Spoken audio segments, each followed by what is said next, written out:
Yeah. And we talked about how Walter Cronkite broadcasting the story and a 15-year-old Marcia Albert and a disc jockey at WWDC, that those three dominoes caused Beatlemania to explode in America.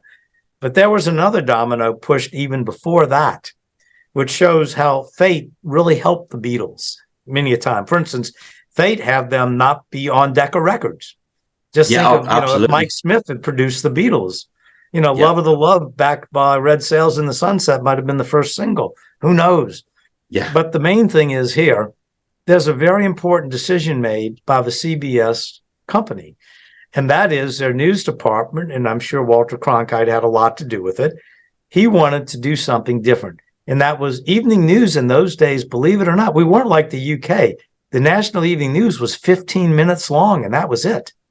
Wow. And Walter Cronkite and CBS made the decision on September 1, 1963, to expand the evening news from 15 to 30 minutes. What did that mean? That meant you could broadcast feature stories on the evening news. Prior to that, you really couldn't. You had 15 minutes to get in and get out with the news. And so because of that, you had feature stories, which meant that the budget for feature stories was bigger, which meant you could send a film crew to Bournemouth, England to film the Beatles.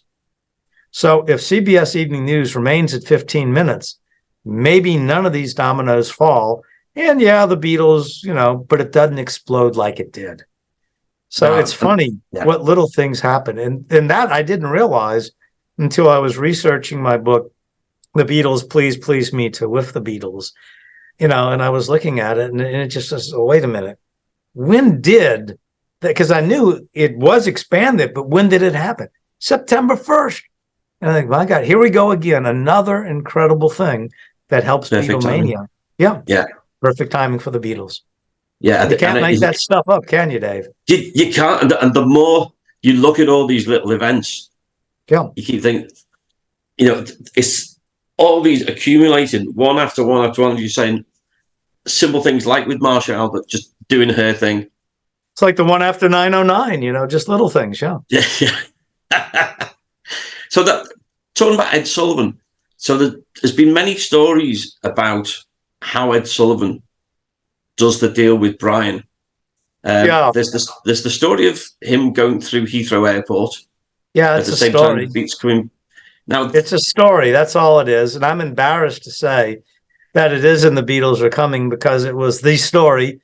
And after the book came out, and I, in the back of my mind, questioned it, but after the book came out, I did a little bit more take on it. The story, as we know, is that Brian Epstein is supposedly at the British airport, London airport, on the 31st of November, October, Halloween. The Beatles were returning from Sweden, and he sees the screaming kids, and he says, oh, is that the Queen? Oh, no, that is the Beatles. Oh, who are the Beatles? Oh, I must get them on my show. Not at all like that. What happened and how the Beatles got on the Ed Sullivan Show starts off with a name that many people don't know, certainly not in the States, a guy named Peter Pritchard. Peter Pritchard worked for a guy who you would know about, Lou Grade, very important entertainment heavyweight in the UK. And so Peter Pritchard works as Sullivan's point man in Europe for lining up Europe talent to be on the Ed Sullivan Show. And Peter Pritchard takes, one of Sullivan's lieutenants out to see the Beatles, but, but nobody knows who the Beatles are in the States. Well, what happens is Peter Pritchard finds out Brian is going to America. One of the main reasons Brian is going to America is because he has this recording artist he signed recently who's had a few number ones named Billy J. Kramer. And Brian would like for Billy J. Kramer to be like a Billy J. Crooner and be, a big hit in Las Vegas and all the other stuff. He'll be like the next Bobby V, Bobby Vinton, Bobby whoever, but he'll be Billy J. Close enough. Maybe he'll be big in the States. And that's one of the main, and he brings Billy J with him for this. But also while he's there, he's going to see what he can do about the Beatles. And so Peter Pritchard calls up Brian and he says, look, what you really need to do if you want to make the Beatles big in the States is get them on the Ed Sullivan Show. And he says, look, I can work a deal for you. And Brian says, well, thank you very much, but no, I like to cut my own deals, could you arrange a meeting for me with Ed Sullivan? And Peter Pritchard says, sure, I'll be happy to, Brian. And then Peter Pritchard realizes, okay, what have I done? This group's unknown in America. I need a hook. I need a hook. Ah, wait a minute. The Beatles are playing before British royalty. That's my hook. So he tells Sullivan, I'd like for you to meet this guy, Brian Epstein. He's managing this group, the Beatles. I know you haven't heard of them, but okay. And that's how it happens, the meeting. Now, why do I think Brian was not there on Halloween?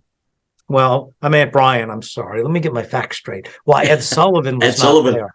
Yeah. Ed Sullivan had a column called The Talk of the Town, which he published in the New York newspaper. And in the Talk of the Town, he would talk about what was going on, but he also at times would talk about, my wife and I just got back from here, or my wife and I went there. There is nothing in the October, November Talk of the Town columns where Sullivan says, my wife and I were in London, and while at the Beatles airport, this incredible thing happened. We saw this group, the Beatles. I can assure you, if he were there and saw that, it would have been in that column. Plus, Bob Preck, who was the producer of the show, he called me up about a year or two after my book, The Beatles Are Coming, came out, said he had read it and said, basically, you nailed it. And I asked him about Sullivan at the airport, and he says, yeah, he says, as far as I know, that was a PR story. And that's it. He was not there, as far as I know. He said Sullivan rarely would leave when we were in our shooting schedule. And we were in our shooting schedule at that time. So why would he leave to go to London? He wouldn't. So now that we've cleared up that little myth, but they do have the meeting. And the meeting is an interesting meeting because Ed Sullivan would like to get this group, the Beatles, on the show. And he says, look, a really good time, and it might be fun for your boys, as you affectionately call them, is we could have them on our show on February 9th in New York, and then a week later in Miami Beach, where we're doing this live show with Mitzi Gaynor. And Brian thinks that's a pretty cool idea. And so they start talking about it, and they agree that they will get paid, big, what was it, $3,500 for that. And so they're talking about that deal. And they say, look, we'll take care of the transportation and we'll put your group up. And so Brian thinks that sounds like a pretty good deal. And Brian says, and of course, my boys will headline. And Sullivan says, well, what? What'd you say? He said, my boys will headline. And he says, well, wait a minute. The last time I checked, it was called the Ed Sullivan Show, not the Brian Epstein Show, or whatever. And so kind of hacked on the meeting at the Delmonico Hotel and in Sullivan's suite there. And Brian's a little bit hacked off. This takes place around November 11 and 12. And so Brian storms out of the meeting more or less. And then they meet again the next day. And Bob Precht is present at that meeting. And Sullivan says, look, here's the deal, Mr. Epstein. If your boys deserve to be headlined, they'll headline. Otherwise, it is my show. And while they're there, I think it's Precht gets the idea of, look, why don't we, since we're spending all this money getting these guys here, tape them performing some songs, and we can work that into a third show later on in the season if there's any interest. And we'll give you $3,000 for that. So $10,000, 3 shows, the best deal Sullivan ever made, also the best deal Brian ever made, because 73 million Americans tune in and see them. It's win-win for everybody. Now, to put things in proper perspective, $3,500 that the Beatles got. Well, other acts got that and more. Typical acts would get a lot more than that. Mitzi Gaynor, for a show in Miami Beach, her production company got $20,000. Now, Ed Sullivan had a little mouse called Topo Gigio. Topo Gigio would get like $3,500. This is an Italian puppet. He would say, Eddie, kissing me goodnight. Well, I guess for that kind of money, Eddie would kiss. But anyway, I digress again. But the point is, it was not a lot of money for Sullivan to pay. No. But it was a great deal for everybody, as you can see. So that's kind of how they got on the Sullivan Show. Peter Pritchard was kind of the unknown man behind the scenes on making that happen. Yeah, no, that's great. Because there's been so many stories, and I've been reading about Peter Pritchard and his part in the story, and that there were question marks about the Ed Sullivan Heathrow thing. So I would say with 99% certainty he was not there. He wasn't. I wasn't there, so I can't say I didn't see him. Yeah. And it's hard to prove a negative, but I don't believe he was there. It's not like we can ask Pan Am, can we see your flight manifestos for, that ain't gonna happen. Why not? It's a simple question, isn't it? Yeah. So, anyway, so let's go. Let's go to the Ed Sullivan Show then. Yeah. What do you remember? I remember kids in school. I was in the 3rd grade, and we were all talking about, the Beatles are going to be on the Ed Sullivan Show. And because our family, we normally watch the Ed Sullivan Show anyway. We would all sit around. Okay, here's the thing that'll shock people of today, but not shock people of the past. In America, you had one TV for the most part, if you had one at all. And so the Ed Sullivan Show was a variety show where the entire family, multi-generations, if your grandparents were over for dinner, or lived with you even. So you had your parents, your grandparents, and you and your siblings, and you all sat around the telly and watched the Ed Sullivan Show. It was a big deal. And it usually had the top ratings at night. And certainly with the Beatles, they had the top ratings. So I remember looking forward to it. I remember that, my mom didn't always cook on Sundays. Sometimes she did, sometimes she didn't. But on this one, I kind of remember like what we called a TV dinner. You warmed them up in the oven. And I remember a macaroni and cheese and fried chicken TV dinner. And I remember my sister sitting there and staring at the screen and not screaming. And I remember me just staring at the screen in awe and not screaming. And my parents just not getting it. Yeah. What's all that excitement about? That song from the Music Man was pretty, but the other stuff, and the other thing, think about the brilliance of the programming of the show, whether it was Brian or Paul or John or all of them, just say, okay, we're going to open up with All My Loving, a great song, and then we're going to follow it with Till There Was You, a ballad that mums and dads can like. And then we'll show them what we're really all about and Do She Loves You. And then back in the show, we'll do our hit single, I Want to Hold Your Hand, back with I Saw Her Standing There. Perfect programming. Yeah, I mean, it's great because we had the similar because they've been on the Sunday night of the Palladium show. Your equivalent of the That was our equivalent of Ed Sullivan. So the whole family watched. Yeah, that was the thing. And variety shows. That made She Loves You. I grew up on. She Loves You became #1 again because of the London Palladium show and, of course, playing with the Royal Command show. Yeah. So the variety shows were still there as I was growing up. Getting into the 80s, the weekend always had a variety show where you'd have whether it's comedians like Morecambe and Wise, who are like the biggest top billing ever. But it was a variety show. They'd do sketches, but they'd have special guests on. They'd have a musical guest on.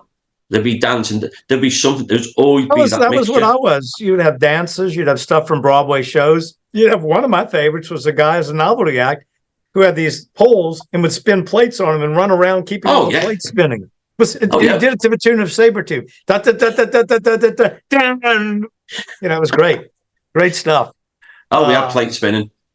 Yeah, great definitely. Stuff.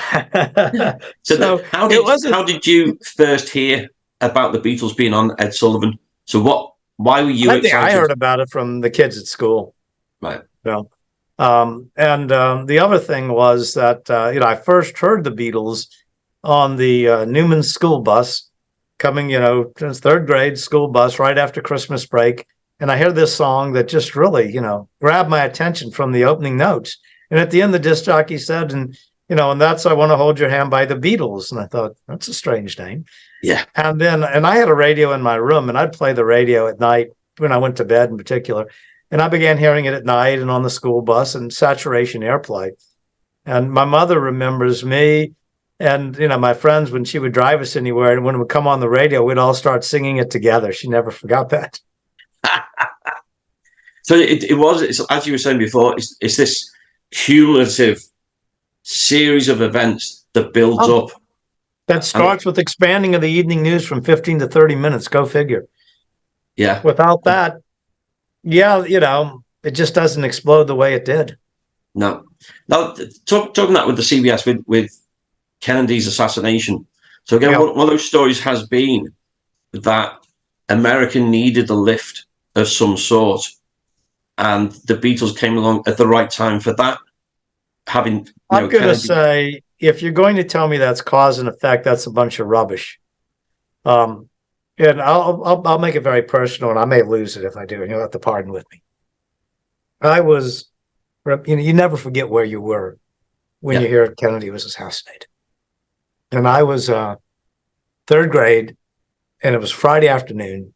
The teacher walked out the room, and you remember Bic pens? You pull the ink cartridge out, and they were great pea shooters. And we're shooting spitballs and cutting up. And the teacher walks back in the room, white as a ghost, goes to the board. She writes, "Excuse me, the president is dead." Class dismissed. And we all cried. Wow. That said, we were kids. And by Christmas, we weren't thinking about President Kennedy's assassination. We'd moved on as kids would do. Yeah. It was not, I didn't listen to the Beatles because I was in mourning over President Kennedy. I listened to the Beatles because the music was great. Yeah. Now, did the music uplift us? Yes. Yeah. Would Cronkite have played that story on the CBS Evening News but for the Kennedy assassination? Yeah, he was going to that evening. Yeah. Yeah. But it did give America a big lift, no doubt. Yeah. Now, why am I going to tell you it's not cause and effect? Well, the Beatles were popular in France, Spain, Sweden, Japan, Australia, South Africa, New Zealand. I don't remember any of those countries having their head of state assassinated. Yeah. Do you?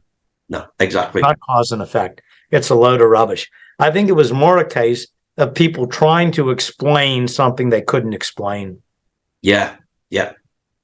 It must be the Kennedy assassination that caused this to happen. No. Now, the press was an important part of Beatlemania in the U.S., just as it was in the U.K. Yeah. Right after the London Palladium show, the newspapers, Beatle fever, Beatlemania, all of that. Well, the press here too, because the Beatles were a great story. If you hated the Beatles, you gave them coverage, and kids would get upset about the coverage you were giving, and it gave them more publicity. If you loved the Beatles, you gave them coverage, no matter what you did. No such thing as bad publicity when it came to the Beatles, And they they won over the hardcore New York press. The New York press was ready to make mincemeat out of the Beatles on February 7th at the Kennedy Airport press conference. Yeah. And all of a sudden, you're going to get a haircut when you hear, no, I have one yesterday. It's true. Yeah. Oh, laugh. How do you find, America? Turn left at Greenland, Now, Detroit has a movement to stamp out the Beatles. We're going to have a movement to stamp out Detroit. And these guys are funny. We love them. Yeah. And that was the great thing. Now, the TV and music critics, not so much. They still pretty much pan the Beatles. But the New York press fell in love with the Beatles. And that was a really big thing, of course. They wanted to tear them apart. They couldn't do it. Yeah. Couldn't do it. They were too funny. Like you were saying before about, the build up to Ed Sullivan, it kind of started then because the fact that there were 2,500, 3,000 of them at the airport. Yeah. So that it was already building to such a crescendo. And I was talking to Judith Kristen recently, who skipped school and was there at the airport. This plan. Had that ever happened before? Nothing like that. Look, you had previously, Frank Sinatra and the Bobby Sockers, that was big. Elvis, of course, was very big. Yeah. But the Beatles even more so. And it was the old joke of, it was one Elvis. It was like four Elvises. Some people made the comparison. So it was a very exciting time. And, and Capitol did a brilliant job of marketing the Beatles. Would it have happened without the marketing? Yeah, but it wouldn't have been as big as soon. These were all things that you had to have happen. Let's break apart the music that they did. So Capitol Records, some people will say, I want to hold your hand. This boy was, no. In the U.S., it was, I want to hold your hand. I saw her standing there. Why? Did Capitol think This Boy was a bad song? No. They were calling these guys England's rock and rollers, and they wanted rock songs on both sides. Hence, I Saw Her Standing There was put on there. It was a track that they, was on the first Beatles album. Capitol didn't know VJ was going to put out a Beatles album. No. And so I Saw Her Standing There was on both introducing the Beatles and Meet the Beatles. Now, as great an opening song as that would have been on the album, Meet the Beatles opens up with I Want to Hold Your Hand, because that was a hit single. Plus, think of the belting of that. Da, da, da, da. It's a great opener. Yeah. And then This Boy, they put as the third song on it because it is a great song. Now, Capitol, they talk about them butchering the albums and dissecting it. No.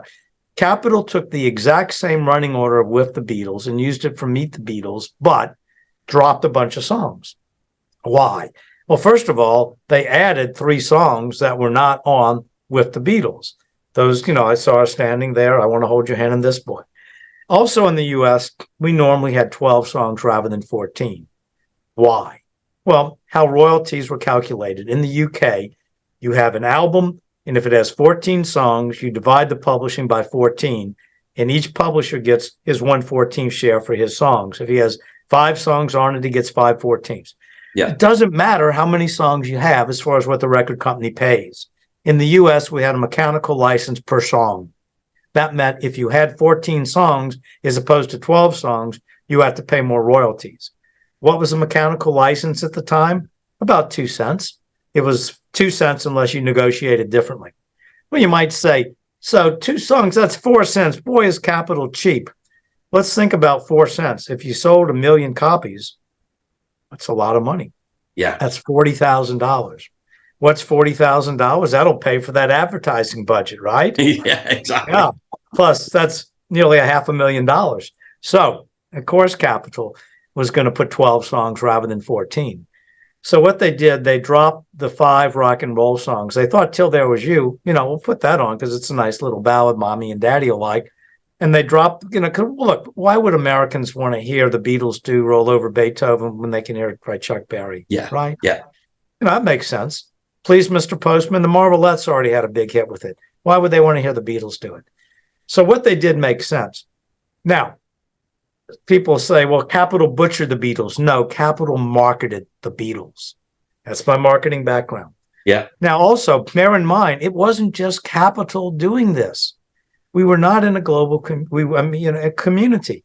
So Meet the Beatles, Japan put out their version of Meet the Beatles.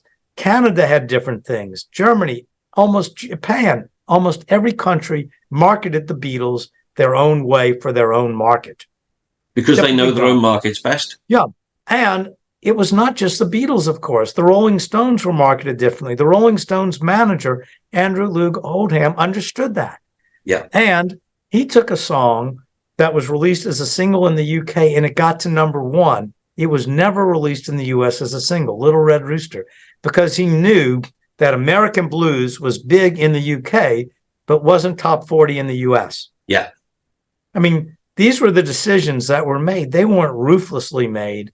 They were made to market the groups, to give the groups the most exposure, to sell the most records, because it is called not the music artistes, it's called the music business. It is Absolutely and was a business. So, and also, let me ask you a question. If you were going to try to market a group that was relatively unknown at the time you were programming in this album, and you could put on that album, I Want to Hold Your Hand or Devil in Her Heart, which one would you put on? Come on. Yeah. Obviously, you go for the best song, don't you? Yeah. Brilliant. The original. It's great. Yeah. And then Capitol realized later on, Capitol of Canada put out Roll Over Beethoven on a single up there. It's doing well up there, and it's being imported into the States, and it's getting a lot of airplay. So we're going to make that our next Beatles single. And George Martin intervened and said, oh, no, you won't. We have this new song called Can't Buy Me Love, and if you could wait a little bit longer, we'll get you that instead. But when Capitol put out their second Beatles album, which they deceptively called the Beatles' second album, it wasn't the Beatles' second album in the States. It was the Beatles' third album in the States, because introducing the Beatles does count. They had She Loves You on it, and they said featuring She Loves You and Roll Over Beethoven, because they knew Roll Over Beethoven was a hit single essentially in the States. Yeah. So, these were the type of things that were going on in the States. And, so what happened with Swan Records and with VJ? What happened to them? Well, VJ put out like the Single of the Month Club because, they had the Master Songs tapes from Please Please Me LP. So they put out Twist and Shout as a single, but they put it on a new label they created called Tali. And they pretty much created Tali. And Tali was the maiden name of was Calvin Tali Carter, who was their A&R guy. So it was out on Tali Records. And they created Tali because, look, think about what was going on at the time. You had the Capitol single, I Want to Hold Your Hand. You had the Swan single, She Loves You. You had the VJ single, Please Please Me. You had the MGM single, Ain't She, not Ain't She Sweet, by Bonnie. And so, DJs would be confused if you had another VJ single so soon. So you gave them the Tali single, Love Me Do. And they created a subsidiary to put out that record. And then they used it. They put out other records on it, made it more of our, rock and roll type label. Yeah. And then Do You Want to Know a Secret came out on VJ because the Tali Love Me Do was topping, not Love Me Do. I mean, Please, Please, Twist and Shout. Got so many records, I'm getting them mixed up. No, Tali, you're doing Twist well. And Shout was topping the charts. So the next one on VJ was on VJ, Do You Want to Know a Secret? But when they did get around to putting out Love Me Do, P.S. I Love You, that was back on Tali. So that was kind of how it worked. Back, boom, boom, boom. It's very confusing. Yeah. I don't know how you keep up with it all. I'm so glad you've done all the research on this for us. So my latest book in this thing, what I call the Beatles album series, which actually started with Sgt. Pepper. And at the time, it wasn't the Beatles album series. Through. Yeah. What happened was I knew that we were hitting, that big 50th anniversary of Sgt. Pepper. And so I wrote an article about it. And the article was going to run in what? I could put it in Beatle Fam, but it's a black and white publication, no color. Yeah. I could put it in, couldn't think where to place it. Goldmine, but even Goldmine wouldn't do what I wanted them to do. I had all these images in my mind. And I said, I could put out my own magazine. And I thought, I know nothing about putting out magazines, but I know how to put out a book. So I put out this book, The Beatles and Sgt. Pepper, A Fan's Perspective. I got other people to help write articles for it because I didn't have time to write them all myself. I got the idea to put these fan recollections in the book, and the book came out. And as soon as the book came out, people were like, yeah, well, it's really good, Bruce. Of course, next year you'll be putting out a book on the White Album. And the White Album's my favorite album, so I had to do that. And then, of course, Abbey Road. Who doesn't like Abbey Road? And then, Let It Be. Got to put out Let It Be. And I'm proud to say that I put out my Let It Be book during COVID because you can still publish a book. And and so when it came time when everyone else was putting out the Let It Be stuff, I went back through the sea of time and did a book on Magical Mystery Tour and Yellow Submarine. And I figured those were natural, too, to pair together. Yes. Because basically it was the Beatles' productive post-Pepper period. That's a lot of P's. Oh, well said, that. Post-Pepper period. And, and you think about it, it was, in that book, I had a lot of fun putting that book out. And then, for the next book, I thought, well, I got to go back in time. And although you certainly could do a separate book on Revolver and Rubber Soul, I combined them together because the way they were marketed in the States, it made sense to kind of tell the whole story together. Because that way you got in Yesterday and Today and the Butcher cover and all the other fun stuff. And having done that, I thought, okay, let's go back to the very good beginning, a very good place to start. That could be a song somewhere. You could do an entire film or play, call it The Sound of Music, and I bet that soundtrack would do extremely well in the UK. Nah, it'd never work. You don't think so? All right. No.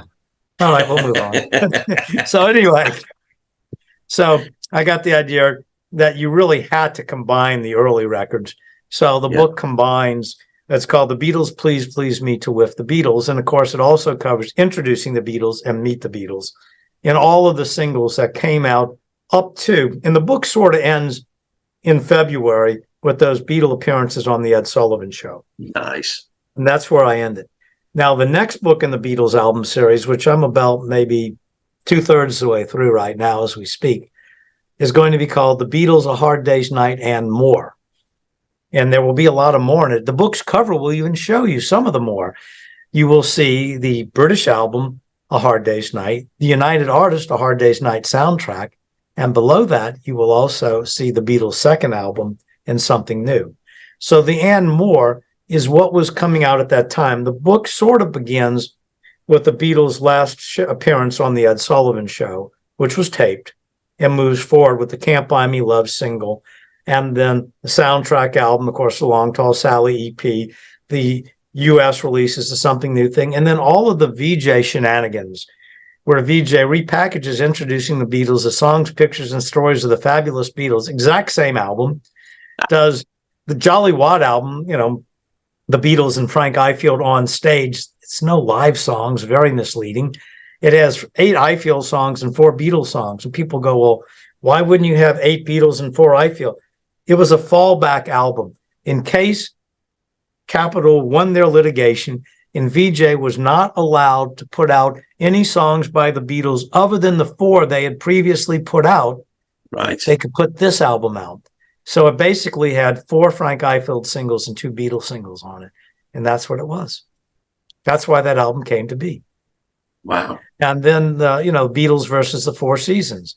That was essentially a re-release and a double gatefold of Introducing the Beatles and the Four Seasons Golden Hits packaged together because legally they could do it. They went to court and found out they legally could repackage stuff any way they wanted. Capitol tried to say you can't repackage Introducing the Beatles as songs, pictures. And VJ said, no, wait a minute. You all do the same thing with your own artists. Why can't we do it? And the judge agreed, Yeah.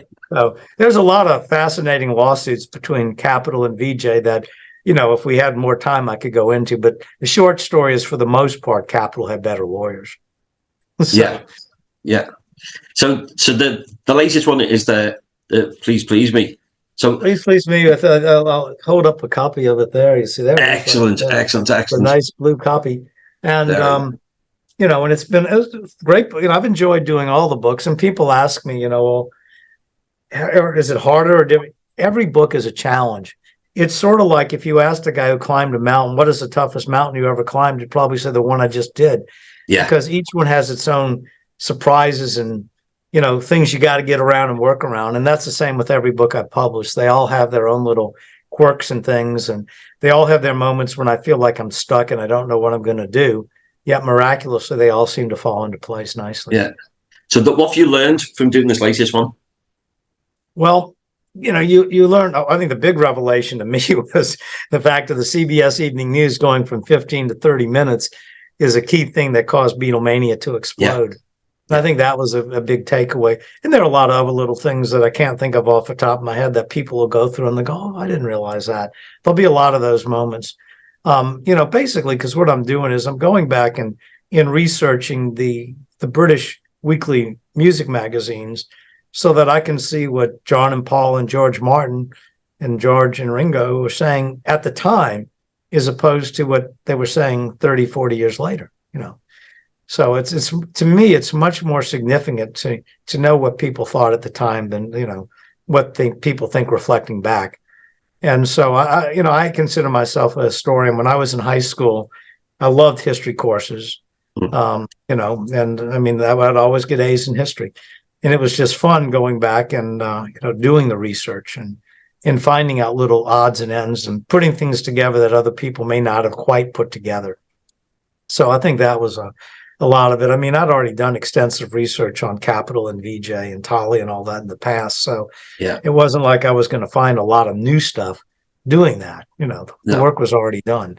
But there were new things you find. And, as people read through the book, they'll come across things that I don't quite remember that. It's just off the top of my head. It's hard for me to remember them all. Yeah. But the news broadcast expanding, that was one that I was, that I'd known, but I'd never really put it all together. Yeah. And that's the joy. I mean, because I think along similar lines to you, it's the joy of being a historian. Yeah. And for me, who's second generation Beatles fan, you really have to be a historian because you didn't live it. Yeah, exactly. And that's what I always want to know is, at that time, forget everything that came after it. What did everybody know? What were they thinking? What were they feeling? And get me back in time to that place. Yeah. And that's what your books do so well. I appreciate that. Yeah, what we do in the Beatle album series, for those of your viewers who haven't purchased any copies, and shame on you, you should go to my website, beatle.net, and order them, or wherever else fine books can be purchased, be it Amazon, be it Barnes and Noble, be it your neighborhood bookstore. Get them to order the book if you don't want to order it from beatle.net. But if you do order it from me, I do sign the books because they are shipped from my offices. And I even will personalize if requested. But the other thing about these books, they're more than just, the story. What they do, they start off with a chapter, and the more recent books start off with a chapter on the British perspective. What was going on, of how, if you were reading these music magazines, what were you discovering? And that's pretty much the way I set them up. And the reviews that came out, the stories that were important about the music that came out. And that's the first chapter. In the later albums, I have the U.S. chapter first, simply because, the albums were the same. Yeah. Well, because they're different, and they came out earlier in many cases, you need to start off with the UK. And then the next chapter covers what was going on in the U.S., the same type of thing. If you were a U.S. teenager, what did you learn about? When did you learn about it? And it's a chronological sweep. And then my good buddy Piers Hemmingson, who I know you also know very well, Piers does a chapter on what was going on in Canada, because it was different in Canada. Yeah. And so we have that. And then I get some little help from my friends, people like Al Sussman and Frank Daniels, and they'll contribute chapters on what was going on in the world. Al Sussman does wonderful stuff on that. So it places in a historical context what was going on in music. Either Frank or Al will do that chapter to place the music in context, and then Frank will do a chapter on what was going on in the world of film, because that was an important part of pop culture. Sometimes he might even throw in a comic book or two for fun, and so it works out really well of getting it placed in context. So that's kind of like the opening third of the book, and they're not necessarily thirds by number of pages. In the next section are called fan recollections. And they're just people writing in. And I did it in Pepper, and I realized, this is a really great section, because you would get, I learned from this, a lot of people had the same experiences I had, or, they bonded with their parents over Sgt. Pepper. Who knew? Yeah. I had a couple of those. And then also, you know what? Musicians are fans too. Oh, yeah. So when I started the fan recollections, I remember getting a fan recollection from a guy in this group, the Royal Guardsmen. Now, for those of you who go, who were the Royal Guardsmen? Do you remember the Snoopy record, Snoopy and the Red Baron? That was the Royal Guardsmen. And his story was, he's driving in his car to record Snoopy's Christmas, which you do in the summer, because Christmas songs are recorded in the summer. Absolutely. Market, right. And Sgt. Pepper is being played on the radio, and he had to pull off to the side of the road and keep listening to it. Can you imagine listening to Sgt. Pepper and then going into the studio and recording Snoopy's Christmas? But anyway, but it dawned on me, musicians are fans too. And so I knew, Pat of the Smithereens, and I asked Pat if he would write something, and he said he would. And I had a friend who knew Peter Tork of the Monkees. Will Peter write something? Oh, yes, he would.